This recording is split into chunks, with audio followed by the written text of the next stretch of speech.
Welcome to Today at Keeneland. It is Thursday, October 15th, as we progress through this second half of the meet here at Keeneland Fall, and we've got 9 races in store for you, highlighted by a graded stakes event, the Grade 3 Sycamore Stakes. Gabby, it's race number 8 on today's card. Pretty competitive race, and these are horses that we've seen plenty of, as it primarily is made up of these veteran gelding-type runners that like these longer distances on the turf course. Yeah, no surprise that Mike Maker has a pretty strong charge in there, and of course headlined by Aquaphobia, who won the Grade 1 United Nations a couple months ago at Monmouth Park. But it is a very deep field, and even some of the undercard races, Scott, I thought in particular race 6 was really tough today, so looking forward to kind of diving into those races. But once again, beautiful weather this afternoon. It's feeling a bit more like fall today. Yeah, it sure is. Wind is picked up a bit as well as the trees blow behind us. We'll hit the weather in just a second, but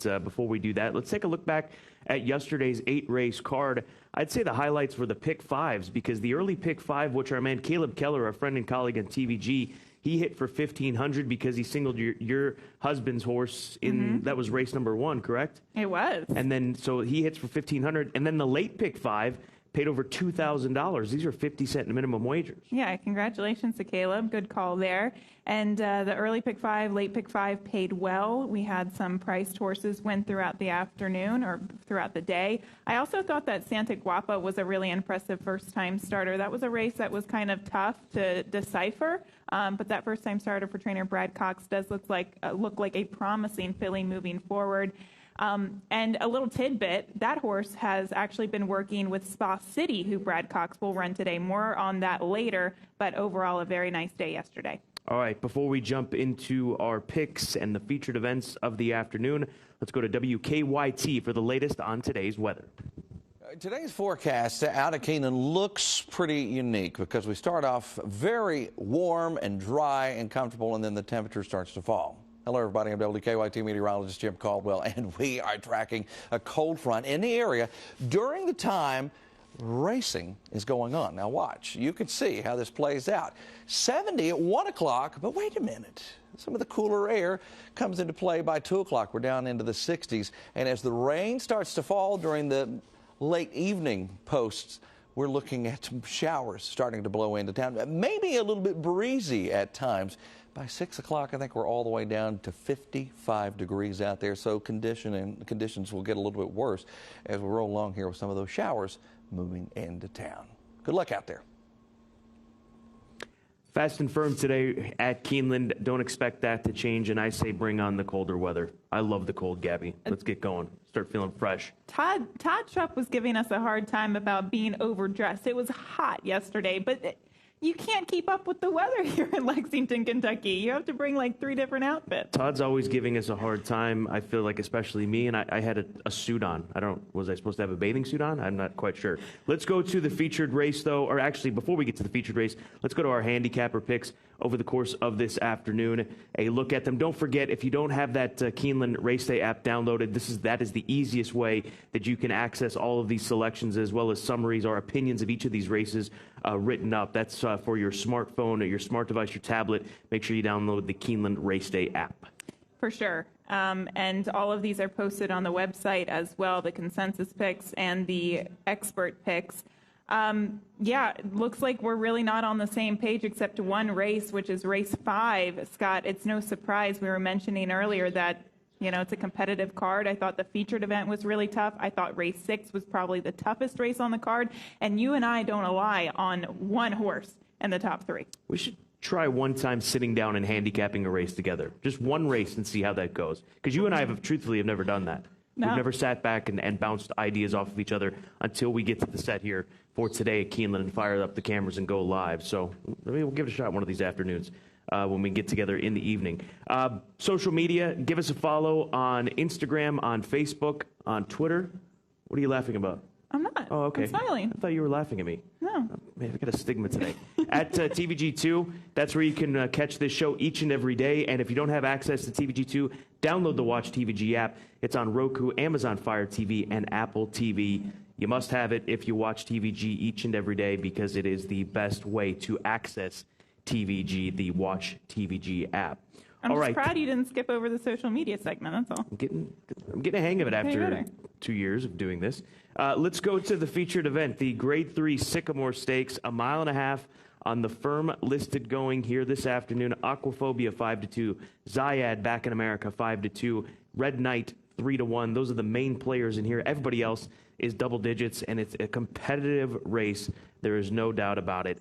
I went to Red Knight with this inside draw that he has, James Graham in the saddle, and his last race, the Kentucky Turf Cup, where he was beaten by Arklow, but he outfinished Zulu Alpha.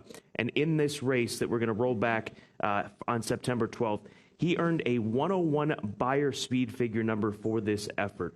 I just thought it was a strong effort. He was staying on. There's no doubt about it. This was soft-listed going. He gets back on the firm ground here this afternoon. And to be able to outfinish Zulu Alpha, it was the selling point for me. And Arklow, it seems like Arklow and Zulu Alpha just go hand in hand out of the Mike Maker barn. But the fact that he was able to stay on in that spot and earn such a strong Beyer speed figure, he comes back to Keeneland for the second time in his career. His only other run was a tough beat in the Elkhorn last April in 2019. So he likes the course. That was over yielding ground. He can run on firm. He can run on soft, as you saw there. I think the inside draw is a big advantage for him. Give me Red Knight as my top play. Then go to Big Agenda, a horse coming up the ranks off of that 3 other than victory for Mike Maker, stepping up in trip. But as we've said, and we'll say for years to come, Maker knows what horses suit these longer distances. He develops them, and they just continue to get better with age as he gets set for his 21st career start. And the fact that Gaffleone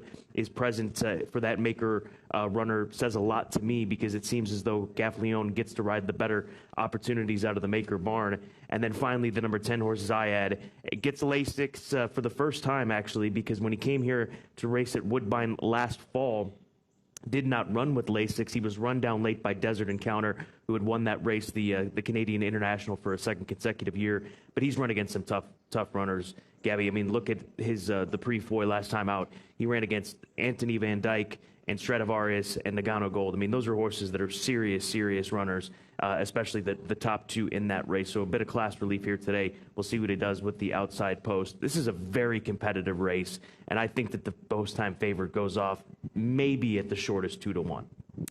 And we did agree on one thing. You and I did not use Aquaphobia in our top 3, which is pretty interesting. The reason why I thought, and look, he's a Grade 1 winner. He won the Grade 1 United Nations over the summer.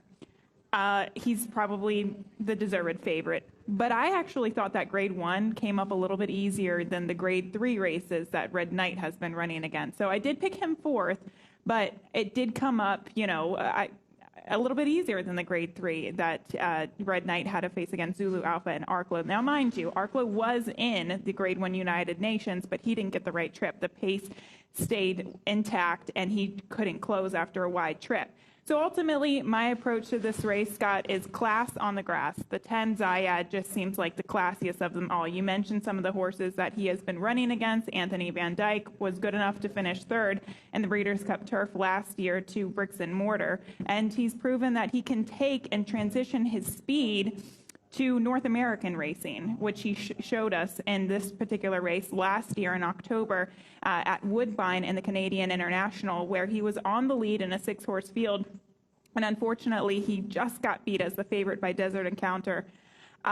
I thought this was a good enough race. I don't know if he's going to be on the lead today. I don't think it necessarily matters. He's got enough natural speed to get himself close to the pace. And that's also why I don't really like the 2 Red Knight on top, Scott. I like him as a horse to definitely finish into the mix. I just don't know if he's going to have that pace be able to come back to him here today. You look at his previous wins, and it's usually when the pace completely collapses and he can get the right type of trip. I just don't see that coming to fruition today. So 10-2-5 for me. I also use the 5 Big Agenda, who I think could be the main speed with Tyler Gaffleone. See, I think the pace will be quick here this afternoon, and we've seen this course play fast, obviously back during the summer meeting, but we've seen it play fast here as well. And I think these riders are going to be aggressive. They don't want to allow a horse to get to loose out on the front end. Well, I mean, who knows? We'll see how it plays out. It's a good race. That's the bottom line. And it's another big opportunity as we continue to talk about the late pick four each and every day and how well assembled these last four races are each and every day. So a tip of the cap to Ben Huffman and his team for assembling these cards and doing such a great job in putting them in the order where it builds to the late pick four especially. All right, that's the Sycamore Stakes. Let's find out more about Zayed as we go to Tom Leach. Grand Motion has two going in the Sycamore Stakes on the Thursday card, and we'll start with the European import Zayed. Has kept some really tough company over in Europe. How's he doing coming up to this race? Yeah, he really is. I haven't actually laid eyes on him yet. I'm pretty excited to see him. He's obviously got some great form in France, and I think he should be a good fit on Thursday. Zayed, as we said, has kept really good company in Europe. What have you been told about what to expect from him? I think Pierre, the farm manager for the Wertheimers, just feels he's going to be really suited to American racing. The timing was really good for the race on Thursday, so I think he's trained well up to this race. So I'm looking forward to seeing him. Any preference, as far as you know, on the type of ground he might like? I think they feel he's going to be suited to firmer ground, which was part of the reason for bringing him over here. So I hope that's the case on Thursday. I know you had a bit of rain over the weekend, but I think the course probably needed some rain, quite honestly. Yeah, that's true. It should be, I would think, pretty close to firm. Let's talk about your other horse, He's No Lemon, who caught an off track last time. Did that contribute to his performance? Yeah, I would say off track would be an understatement. That was pretty rough ground that day. I actually scratched my other entry in the race as they were coming to the paddock because the ground really turned into a bad condition. So, yes, I think he struggled with it. He'd run okay on good ground, so I really didn't know how he'd take to it. But I'd like to think that was a bit of a throw-out race, and he's always very consistent, this horse, He's No Lemon. I think he appreciates a bit of a pace in the race. He's a horse who likes to come from off the pace, so hopefully we'll get that on Thursday. Well, best of luck with both of them on Thursday in the Sycamore Stakes. Thanks for your time. Not at all. Thanks for having me. So interesting there. It's Grand Motion that has not had the encounter with Zayed yet, comes here. It sounds like he's just racing right off the plane, Gabby. Yeah, for sure. But it looks like the connections think that he's suitable to North American racing, and I agree with him just based on how he likes a firm course and also his speed. Scott, he's not slow, which obviously is a nice attribute here in North American racing. I also liked some of the words that he mentioned with He's No Lemon. His performance in the Grade 3 Louisville handicap was actually really good against Admission Office and Arklow, so maybe he's kind of a long shot horse to pay attention to. Yeah, it's a good point. We'll see if he gets that pace that he needs to be successful here this afternoon. All right, that's the featured event. The Grade 3 Sycamore Stakes goes at 4:57 Eastern Time. Let's now dive into our key races of the afternoon, and I'm going to go to race number 4, a 2-year-old filly maiden race on the grass at 1 mile and 1/16. You can scratch out the also eligibles. 13 through 16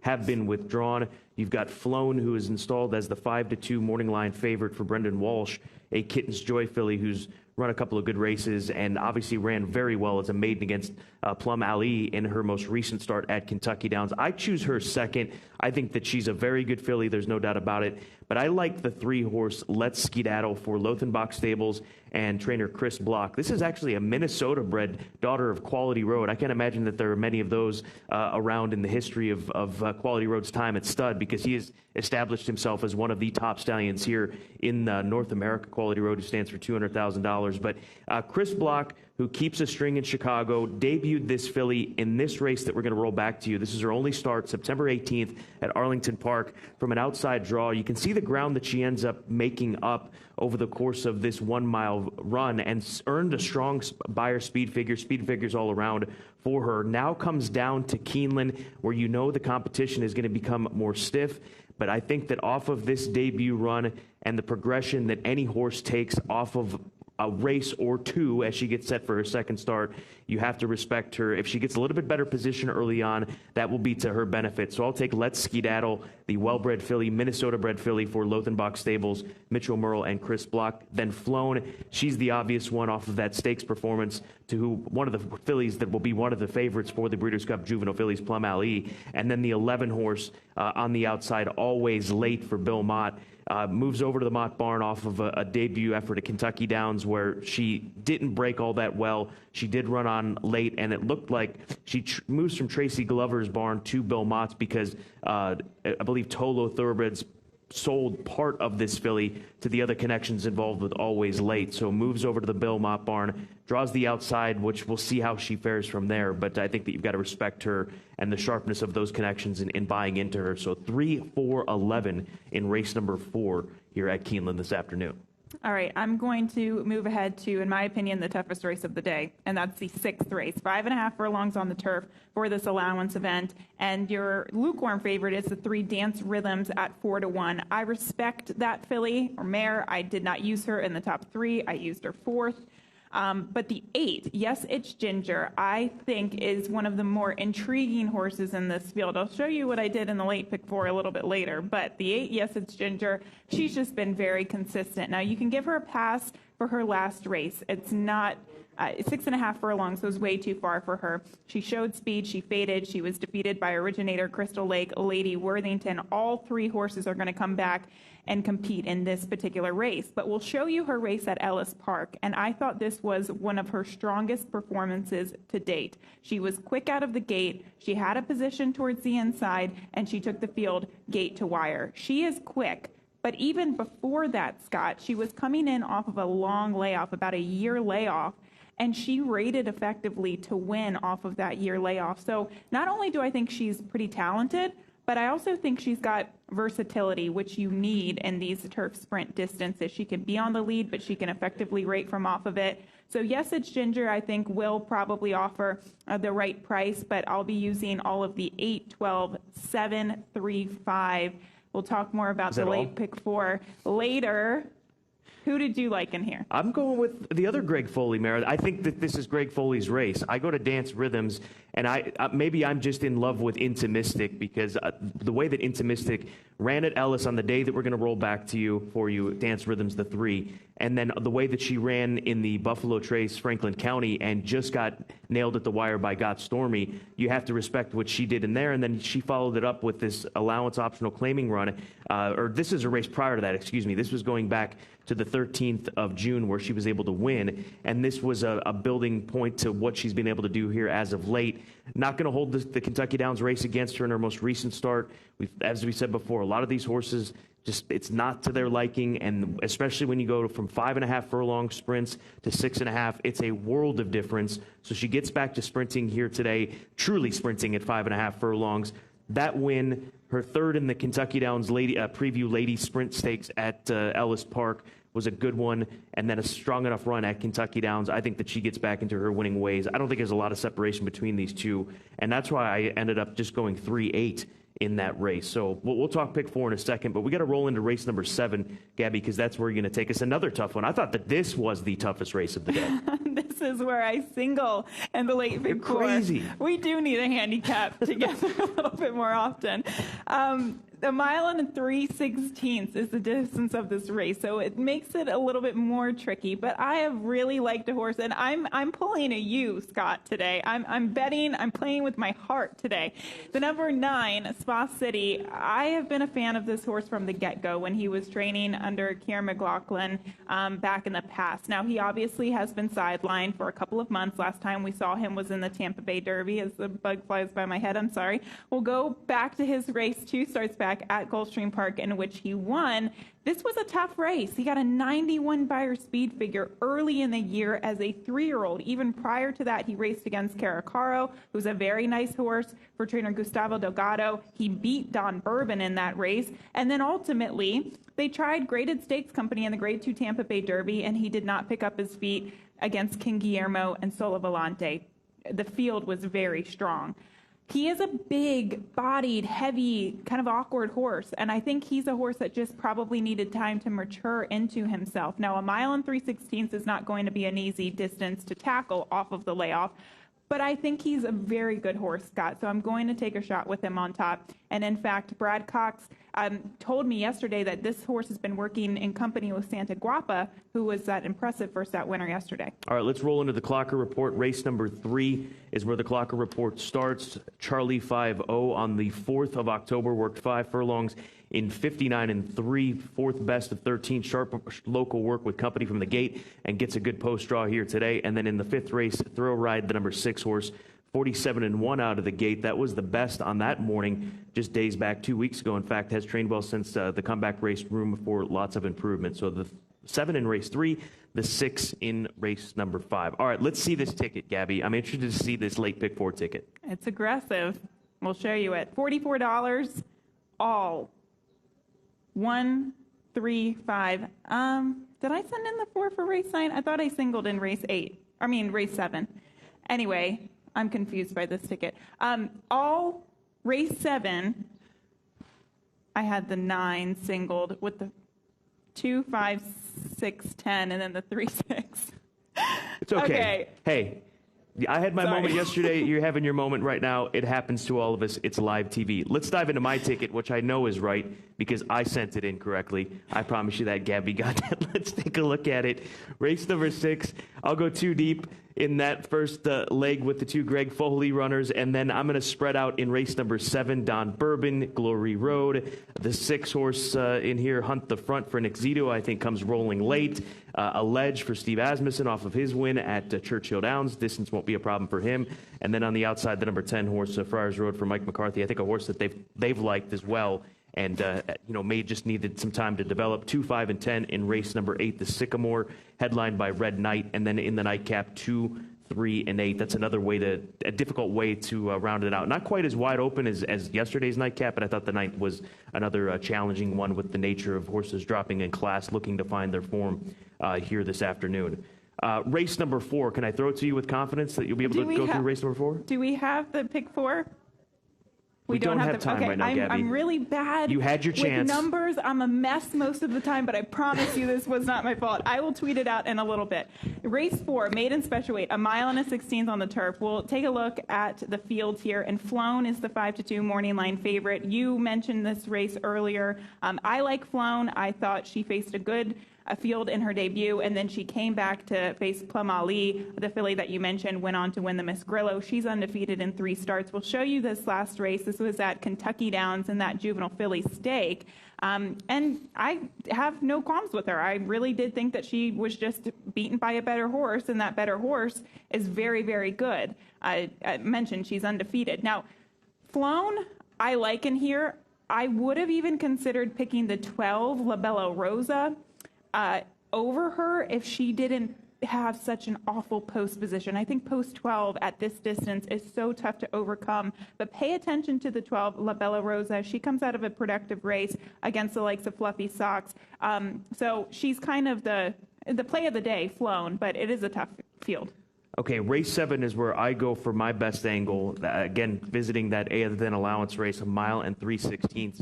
And I feel that we're going to get a chance to see Hunt the Front get a setup at 6-1. So I'm going to put him on top in an exacta and hope that he can just simply run back to either of his last 2 races. Let's go back to his September 7th race just over a month ago at Saratoga, where they went quick enough to allow for him to strut his stuff late in the stretch. He's only beaten by 3/4 of a length in the end. You can see how far back he is. So I think the added distance here today will certainly benefit him. Just look for him to ramble on late with Joe Talamo. He's not going to do anything for you early on in this race, nor does he have to, because that's not his style. Just let him get into a rhythm late and hope that he can run down these pace setters in this spot. Nick Zito, he's already got a victory here at Keeneland on the meet. Talamo's going good, as he always seems to, so watch out for Hunt the Front for Dreamwalking Farms, a son of Revolutionary, looking for his 2nd lifetime win. 6/1/7, $10 exacta. Play it for 5, play it for 20, whatever you want, but I think that the race sets up for that closing punch that we saw from Hunt the Front at Saratoga. All right, Tom Leach, his pick of the day. He's going to stay with race number 7. He's going to go with a horse that is 12-1 on the morning line.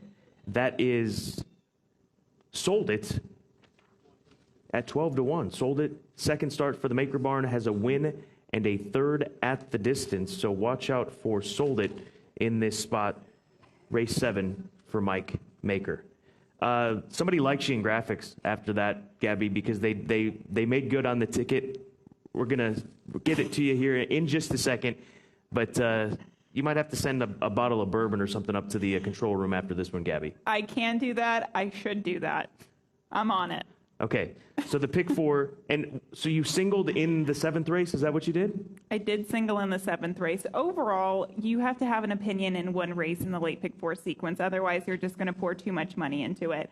I had pretty much zero opinion in the 6th race. I thought that was the toughest race of the sequence. I do have an opinion in the 7th race, and that's why I took a little bit more of a bold approach there in singling the 9-horse Spa City. I do think that he's a very good horse. The biggest question is whether or not he'll be fit enough to tackle a mile 3/16 off of that layoff.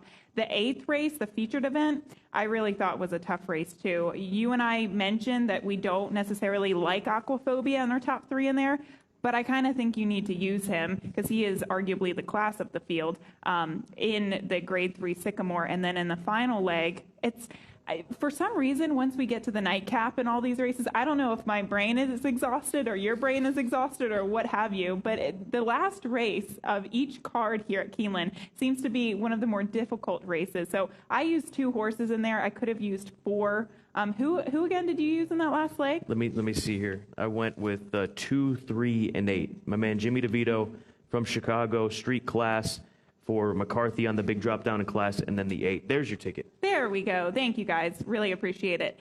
So all in the 6th, 9 Spa City in the 7th, 4 horses in the 8th, the Grade 3 Sycamore, and then 2 horses in the last leg, 3, 6.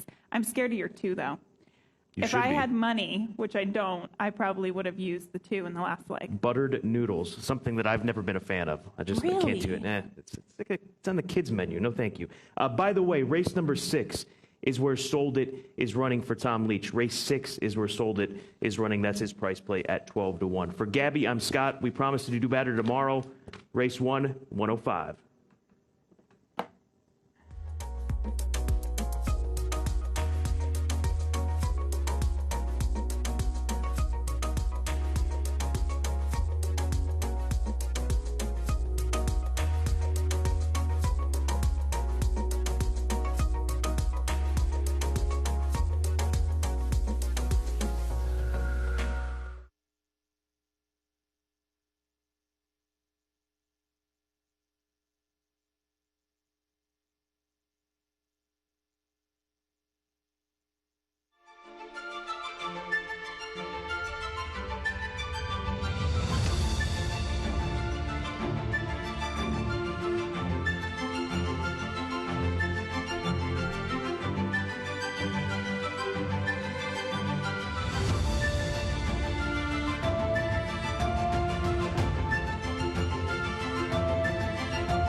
The following is a presentation of the Keeneland Association.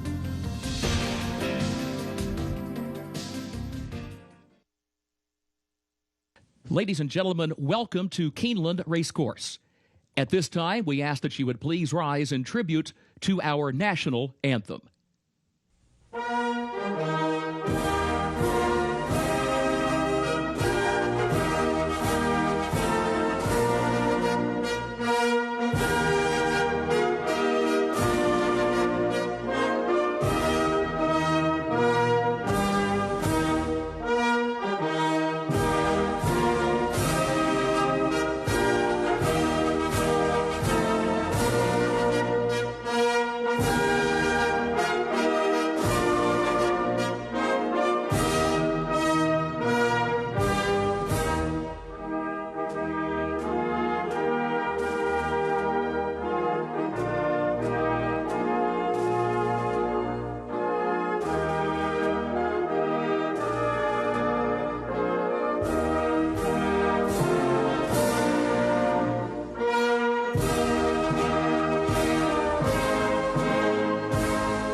Keeneland is proud to recognize Richard Bell from admissions as the employee of the day.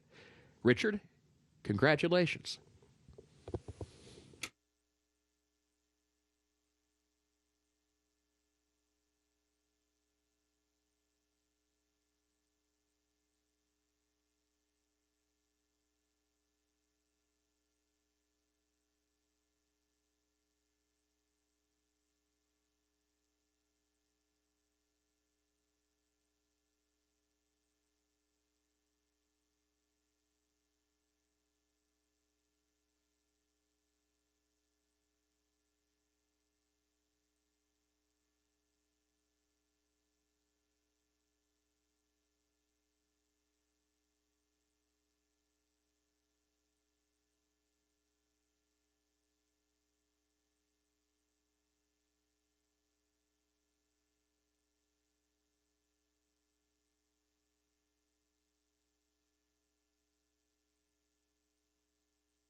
They are at the post. They're off. Ikatiro, Xavion. Those two come out together from the outside. Exciting. And then Light of the World down toward the inside. Light of the World moves up, down to the rail, up to challenge.